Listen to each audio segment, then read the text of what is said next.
Loyal listeners, welcome to another episode of Agency Intelligence Podcast, where I give you that real agency intelligence and not the artificial that they try to make you believe out there. Hey, want to let you know we are back with what? The executive sessions. I don't even really know why I say that, because like you had to have hit play before, so you already know that we have the great Ryan on here from AndDone. I get it. But before we do, I want to remind you why we do the executive sessions. It's very important. We're trying to humanize the C-suite executives that are out there. Ryan happens to be one of those. And we're going to discuss what Ryan's job is. But the most important thing is not that he leads AndDone. It's the fact that he's a human. It's a fact that before he had a C before his name, he's actually a human before he had the C before his name, and he's going to be a human when he's done and gone from here. So what's important is I want to bring that human element to let you know. The whole reason for doing this is I realized that as I got to know these people and these executives, some of them are good friends of mine, I always wanted to say, man, I wish the industry knew you the way that I know you. And that's the goal here of the executive sessions, is to humanize them. So Ryan, welcome to the executive sessions. Appreciate having you, brother. Yeah, thanks for having me, Jason. Ryan, how long have we known each other? 3 years? 4? Yeah, 4. I'd about say there? 4 years now, yeah. 2021-ish, yeah. Somewhere's out there. You know, that 2020, 2021, 22 just kind of all meshes together in a way because it was just a big old mess. But yeah, so. It's all blur anymore. So what's your position there at AndDone? I'm the president of AndDone. That's right. And I serve on the executive committee for IPFS. That's right. So you are the head honcho, you are the leader, you are the visionary. They're looking for you to make them digital. Yeah. Employee 0. They can't, employee 0. Yeah. That'd be actually a cool license plate, you know? So they came to you, they said, we have this goal, we have this vision. Maybe not when they were hiring you, but afterwards they said, you're the guy. You said, hey, I like you. They gave you this vision. What is it? And I mean, what have you been able to do with it? Sure. And first I'll tell you kind of a funny story about getting the job with IPFS that then, became, AndDone wasn't even a thing yet, right? They were kind of in the process of deciding it was going to be its own company. But a friend of mine who works in recruiting in the payment space actually reached out to me, and I was working someplace else and I wasn't actively looking for a job. He goes, hey, I've got this company in Kansas City. They're literally right in your, backyard. They're looking for some help on standing up a payments business. Would you be interested in just talking to them, like doing some consulting work, or just as a courtesy to me? Because, they're kind of struggling to figure some of this stuff out. I said, yeah, sure. I'll go do it. And I was like, what is it though? He goes, I don't know. It's some sort of like nice insurance financing because it's premium. And so I didn't even know what premium financing was at the time. I didn't work in insurance. I worked in unattended payments, like, EV charging and, toll booths and stuff like that. Okay. So I had no background in insurance and I didn't know what nice. I was like, does it come in a good box or something? Like, is this got some velvet string around it? Like, what makes it so premium? Later, I found out they meant the premium of the policy, right? So that's how naive I was to the whole insurance space when I started. But yeah, they were during, really this kind of started during COVID and maybe a little bit before. They had such a good relationship with their customers and really had kind of led the technology effort on the premium finance quoting side so much. These people came to them and said, is there a way I can also collect my premiums in full? And this request, they realized, wasn't just a feature, but it was a business. And to facilitate that type of transaction, to do that for these people, you can't be a premium financer and be a payment processor. You have to introduce a new business model, a new layer of compliance, a new layer of rules and regulations. And so standing up a separate company to sort of fulfill that vision of offering a pay in full solution is what they landed on. And that's really where I came into the picture, because that was my specialty, was standing up that business model and creating those type of businesses, because you got to check a lot of boxes. How did that become your specialty? Man, I just kind of, to be honest, I just fell into it. I didn't go to college to be in payments, right? My background is in physics, math, and public administration, none of which really have any physics, math, and public administration. Yes. What in the world did you think you were going to do? Well, so if you go to school for physics and math, you're like, well, I'll just stay in school forever and be a teacher, right? And then when I worked on getting my master's for public administration, I was like, you know what? Maybe I want work in the government. Maybe I want to be a city manager or something like that. And that was awful. I did an internship. I was like, I don't want to do this. This is terrible. So, how it really got started was I paid my way through college by working for a big Pepsi franchise, working in their bottling facility. And I actually designed systems management software that would run all their automation, like the thing that puts the lids on and the thing that washes the bottles and controls the temperature and the humidity, and like all that stuff was automated. Mm-hmm. And the owner of the franchise basically sort of, wanted to move into an area where they could accept credit cards and debit cards on their soda machines and their snack machines. Oh. And they were like, well, hey, you're kind of young and nerdy. Do you think you can figure this out? I was like, sure. So I just started researching the stuff, finding the hardware, finding vendors that would make it, software, gateways that would interface with that software, cellular radios to make them communicate wirelessly, because a pop machine isn't sitting next to an Ethernet jack, right? Yeah. And so all this stuff over the years, over like 6 or 7 years, kind of helped develop a program for accepting payments remotely on these drink machines and snack machines. Well, what really became the problem was, as you wanted to grow this more broadly across multiple entities, like let's say lots of franchises wanted to do this, the big blocker was actually the contract and the relationship with the payment processing companies. So we kind of sat down with a bunch of people from Visa and some of the acquiring networks, as well as some of the big processors like WorldPay at the time, FIS, Fiserv, First Data, and said there's got to be an easier way to do this. And the way out became this concept of, well, maybe one company will have this merchant account and they can onboard subsidiaries underneath of them. That model evolved over the years into what's called payment facilitation. And I was kind of there from the beginning with it and helped both Pepsi and then later other companies navigate it. And so that's how I really got into more of the business side of it, was saying it's not necessarily always about the technology. The business models that allowed small to medium businesses to quickly become able to accept electronic payments was really important, because up until payment facilitation, it was actually quite an endeavor to get the licensing, to get permission to accept card payments. Okay. It's a big application, lots of step, aggressive underwriting, like, kind of similar to insurance in a lot of ways. I'm thinking the same thing. Yeah. And so that's where that's how I found my little niche in the space, was like, it actually didn't really start out in the technology as much as it was in bringing to life a new business model that was backed by all the players in the space. It was blessed by the card brands, blessed by the acquirers and all the other people, so that other large finance companies or other big fintechs could take this model and then use it to quickly onboard what we now call submerchants. So this is now the model that Stripe and Square and Toast and all the big ones that you think of that have enabled retail e-commerce to be something that's easy. And it's what AndDone uses. It's what our competitors probably use. So that's kind of where I came into the picture. Wow. Yeah.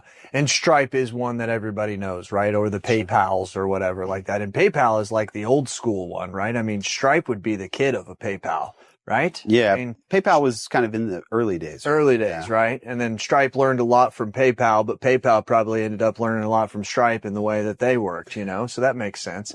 Wow. What a great story, dude.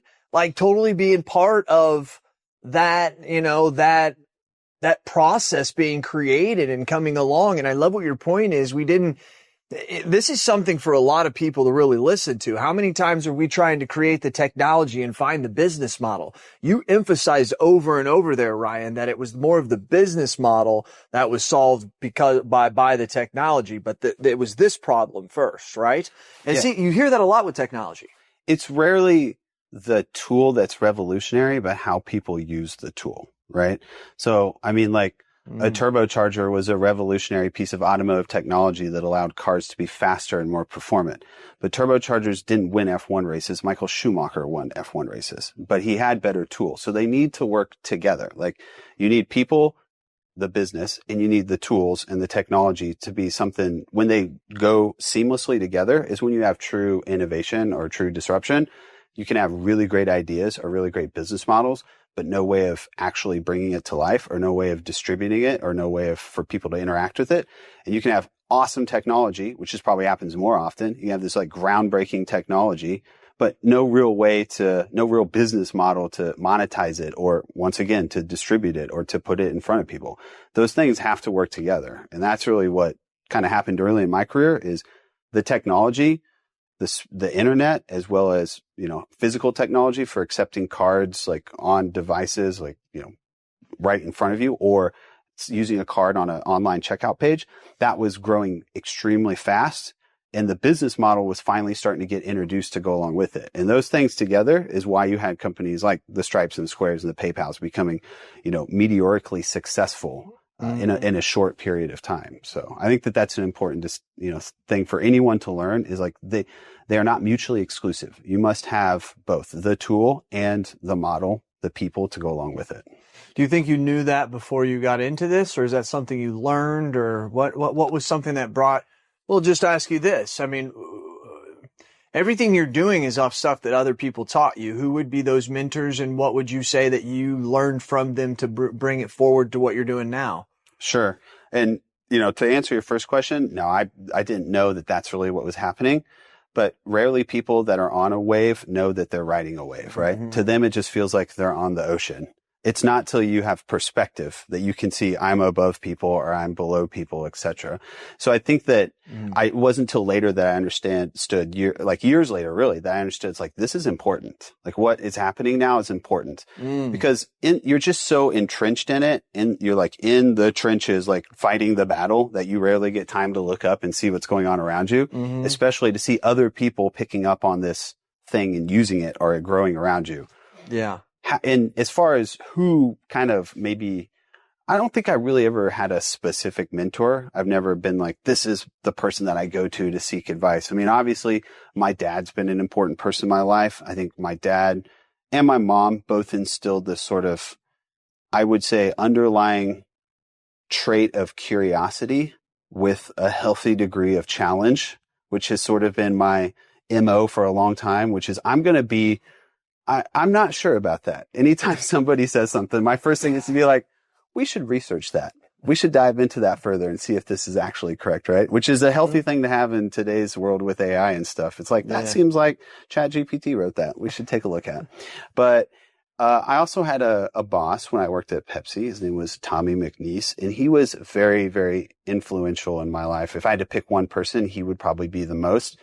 He was not a technologically advanced person. He wasn't particularly a well-educated person either. He grew up in Western Texas, had a high school education, but worked his whole life very hard to get to where he was today. But what he taught me was you need to be good at explaining things to people, because you understand things a way most people don't, and you're never going to go anywhere unless you can get somebody like me to explain it. He also taught me the thing that it needs to be concise and it needs to get the point across, and no matter who you're talking to, you generally have a limited amount of time to do that. So he used to always tell me, he goes, all right, Ryan, it's an elevator ride. You got from the ground floor to the 13th floor to make this shit make sense to me, right? Like, explain it in a way that I will understand. And I feel like anything in my professional life that's been one of the biggest takeaways is being able to take a concept and say, all right, in my head, this makes sense. This idea is good, and I believe in it, and I need other people to believe in it. So I need to figure out a way to communicate to them. I need to figure out a way to tell them the story of this future in a way that they believe in it as well. And he really helped me do that. So I'd probably pick him. Yeah. I like that. A lot to take off of that. I like how he helped you frame that. It went along with what Jason talked about in his. He talked about clarity is caring. I'm pretty sure that's what he said. It was a very impactful thing, because it was trying to say what that gentleman was saying to you is if you're not clear on what you're trying to tell somebody, you're actually kind of frustrating them sometimes or confusing them or whatever. So you actually should take time to care, to be very clear when you're saying or explaining something to somebody. And I really never, like, that makes sense, but it's one of those things you don't really think about until you hear somebody else say that. That's kind of what I hear a lot in what you're saying there, that gentleman was for you. Yeah, it was. I mean, what he imparted on me was a way of communicating and a way of thinking about communicating to people, because that's where most of the breakdown occurs. In any idea, in any vision, in any relationship is communication. So being able to read that person and sit down and in your mind take that time to figure out, like, how am I going to clearly and concisely communicate this to them? Yes. And I agree with Jason on that 100%. I will take it a step further to say, not just clearly and concisely, but communication in a way that when they receive it, it's not just like, yes, I'm grasping what you're saying, but that they themselves can start to reconstruct that story in their head, right? And see the vision of it. I mean, it's like when you read a book, it's almost like a movie playing out in your head, right? Like maybe you don't know what the character's face looks like. Maybe you don't know everything. So you start to fill in the gaps. That's what I'm trying to do, is make sure that whenever I'm communicating something, they're not just receiving it. It's not message received. It is message received and comprehended. And I see where this could go. I see the potential. I see the vision. That's a very tough thing to do. That's a very tough thing to do. That's a gift in itself. So let me ask you this then. That's not an easy thing. When did you really start to realize that you liked that? When that you were good at that? I think that's a tricky one. Liking it is one thing. Yeah. Being good at it's a different thing. It's very true. I love the way you think, right? It's a little different. So what happened was I found myself being at the edge of a new frontier when it comes to technology, or this business model with what we did with payment facilitation. I found myself having to explain a lot. And there was a lot of resistance by people that had done things the old way, right? This is the way we did things before. This way has always worked. This way is comfortable, right? And so I don't want to call it complacency, but basically complacency had taken over in a lot of aspects of that industry. And so to get my vision across, or not just my vision, a lot of other people that were involved with this process, it meant that I had to communicate to people. I had to get them to see what I was seeing.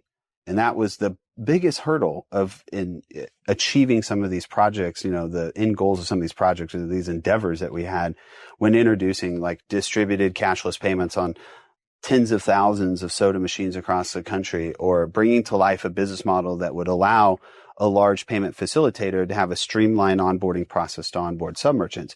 These were concepts that people just didn't grasp at the time, because why would they? I mean, if you'd have gone back into 1980s and said, at some point, a screen will be the thing that you do everything on. There is not going to be a keyboard. The keyboard is the screen. People have been like, no, that's not a thing. Why would you do that? If you went back to research in motion, the BlackBerry people, and told them that, they'd be like, you're crazy. People love the tactile feel of a keyboard. It's the whole value proposition of our product. So being able to articulate the vision to somebody and then get them to actually see it and buy into it, I would realize I was like, I have to do this, or else it's dead on arrival. Because if they don't see the value in it, why are they going to back me? Right? Like it became a tool to mitigate the risk. It became a tool to mitigate the gamble, right? So if people are investing in your idea, or, choosing to back your project, some of it will be a certain degree of like FOMO and just like, yeah, we're going to do it because you seem smart, and eventually a smart person wins and we make money off of it, right?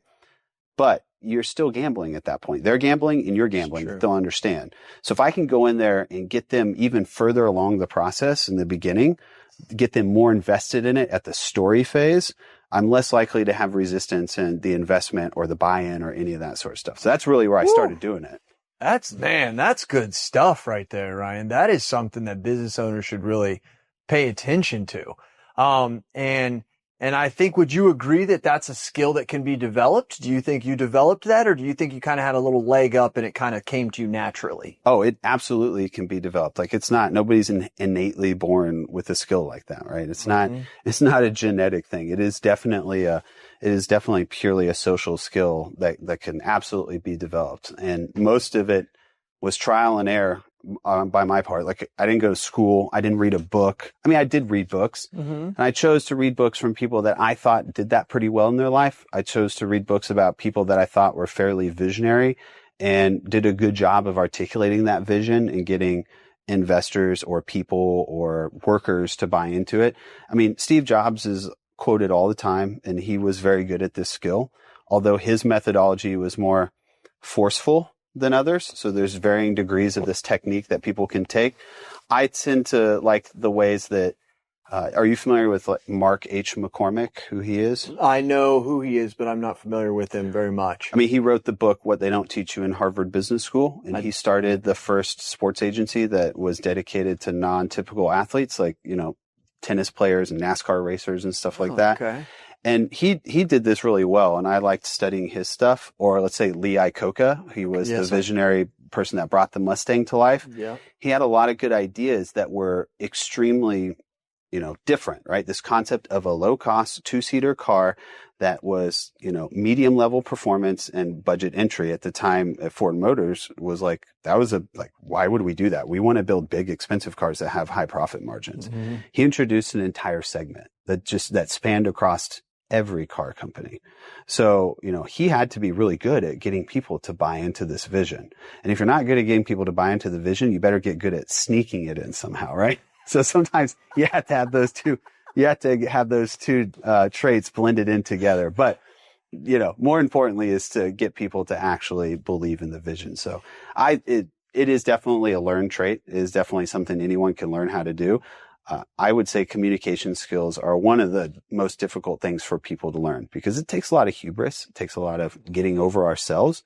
It also takes a lot of taking time to read a person, to ask them questions, to use this more than this, and understand how you're going to use all that to formulate the way you communicate to them, to kind of build that communication template, because it can be different from person to person.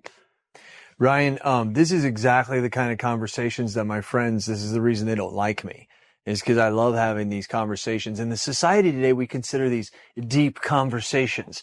I just consider them real conversations about things that we're encountering every day, and the way you look at it and the way I look at it, and comparing and going, I didn't see it that way, didn't see it this way. Yeah. I absolutely love it. Turning it a little bit on it, though, I want to hear, you've got a bucket list. You got things and places you want to go, things you want to do with your life. Give me one or two of them. Sure. I mean, what we're doing at AndDone is, I won't deny, is a big part of it because I spend a lot of my waking hours here building this company, right? So of course I want to see AndDone become the best it can at doing what it does in the insurance space. I want to see people using it. I want to see people having success with it. I want to see it making their lives easier. I want to see it adding value to companies. Me personally, I have a lot of different things that I'm kind of interested in. If you haven't heard me make multiple references now to cars or vehicle technology, I'm big into cars and motorcycles, especially motorcycles. So that's a big thing. I really didn't know the motorcycles. Yeah. Well, I race motorcycles. I build motorcycles. So I'm building a bike right now, so I want to continue to do more of that. I do have a bucket list item. I do want to do a few trips over in Asia on a motorcycle. I'd like to go do Vietnam from top to bottom. I'd like to go spend some time over in Japan and do some motorcycle touring in Japan. So that's kind of on my bucket list. Is it Asia you like, or is it cool to ride motorcycles in Asia? It's cool to ride motorcycles in Asia. I've done quite a bit of touring in Europe, which is also really fun. I haven't done it over there. Like Alps, Italy, any of that? Really? Germany, France, Spain. Italy. On a motorcycle? Mm-hmm. Oh, wow. I took a gap year between when I got my associate's degree and I went to finish my bachelor's. And I spent 9 months in Europe, basically camping and touring on motorcycle. So wow, by yourself or with somebody else? By myself. So wow, it was kind of an experience. Yeah, totally. Yeah. Well, next time we're having some cold, refreshing beers, we're gonna have to talk off camera about some of those times. I'm sure there was some fun times, especially as a young guy. Yeah. By yourself, Europe? It would be hard to do now. Back then it was. What do you mean back then? How old are you? I turned 40 next year. I'm 39. Yeah. Back then. What the hell are you talking about? Back then. Back in 47, right after the war. No. A lot has changed in geopolitics in the last 10 years. You're darn right. I know what you mean now. But it was just funny just to say, because, man, we are getting old. I get to say that a little bit now, more than I used to. Mm-hmm. I feel like. Did you say you just turned 40 or I'm turning 40 next year. Next year. Oh. 39. Oh, you're 39. Okay. Yes. So maybe I haven't quite earned it. You know what? I think everybody may be listening. We all have that year Mine was, like 40. And it was crazy because like I'd always heard like this over the hill thing. I'm like, whatever does that mean? I can't explain it to other people any other than this. And most people who are my age now, they've had somewhere in this happen. Like I literally went to bed one day thinking I was bulletproof, 10 feet tall. I mean, I was everything, right? I was never going to die. Probably going to be alive till the year 273. And it's like, I woke up the next day and I can't explain it to you. It's like, I thought to myself, shit, I better get my life going here. I'm going to be dying soon. You know what I mean? It was this weird dynamic. I've got a friend, we were just talking about this last weekend. His was around 42. And so everybody gets this thing where it's like your perception changes. And like with most things in life, my perception changed from the age of 30 to 40. But this perception's like a real quick one when it comes to you at that time. So, you look forward to that, you know, because it's an interesting time. It's scary, but it's exciting, you know? I think also not just the calendar, but at the same time, you were probably growing your business, right? And you had people, you were employing people and people that look to you to be a leader, people that look to you for confidence. And that also is, it's a good thing, but it can be an aging thing and a very stressful thing. Mm. That was, you know, when taking over AndDone in the beginning was easy because it was just me. And then when we had one employee and two employees, it was still pretty easy because, you know, I mean, I work closely with these guys. We're more friends than they are employees. We're more coworkers and peers. Mm-hmm. And then as it's continued to grow and there's more people and we're in the double digits and I got people coming to me for stuff. And then I'm like, yeah, we've met a few times. I know you. I'm very glad you're on the team, blah, blah, blah.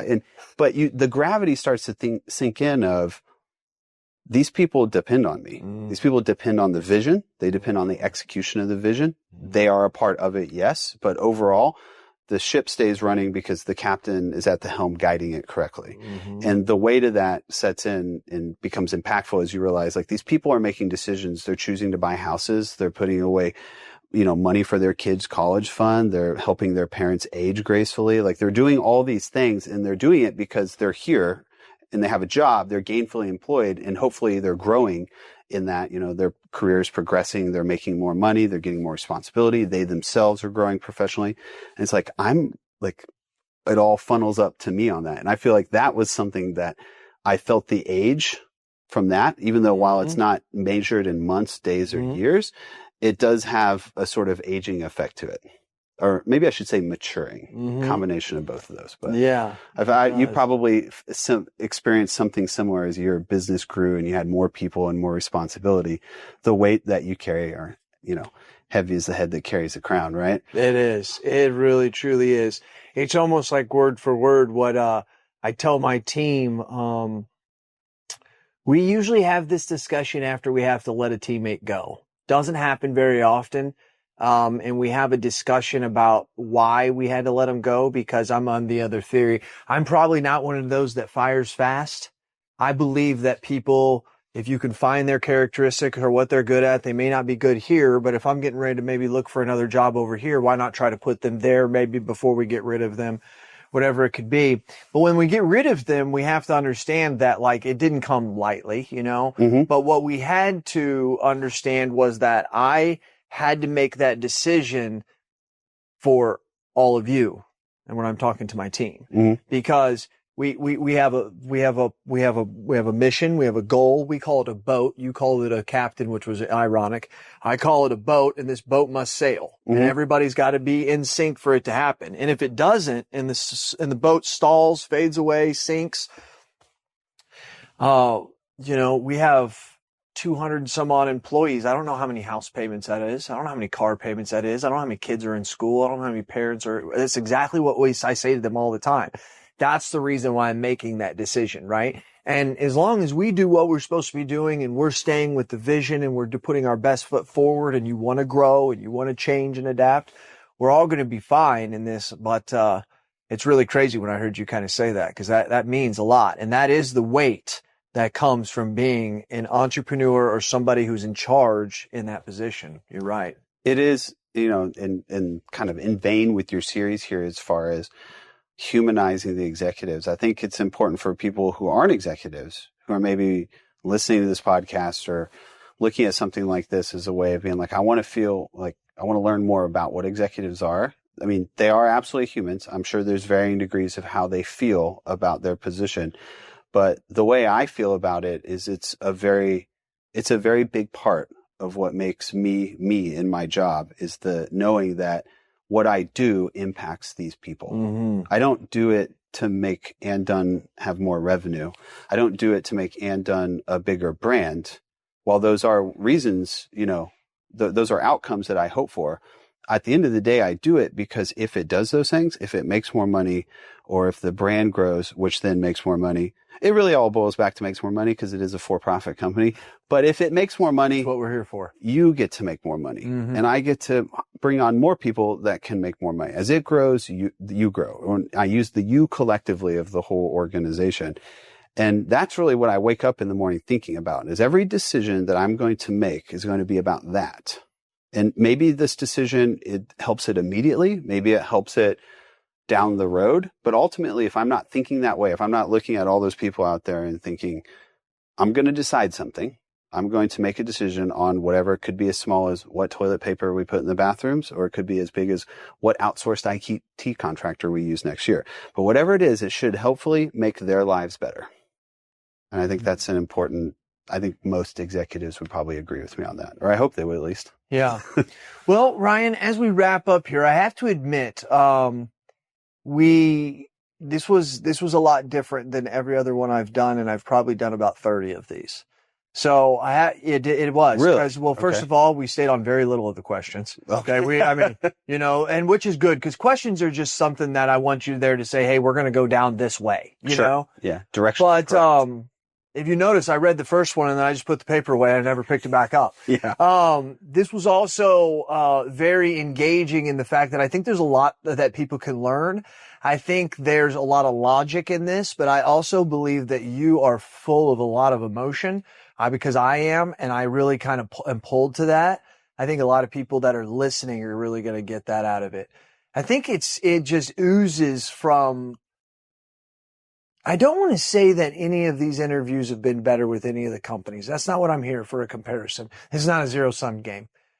What I think, though, is that I think even loyal listeners, you have to admit, like when you listen to the executive sessions, they all have their special thing.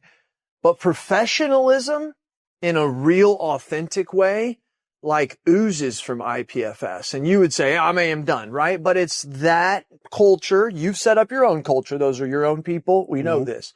But at the end of the day, they came to you, said, here's our mission, do the best with it. And you can hear it from Frank. You can hear it from Jason. You can hear it from you.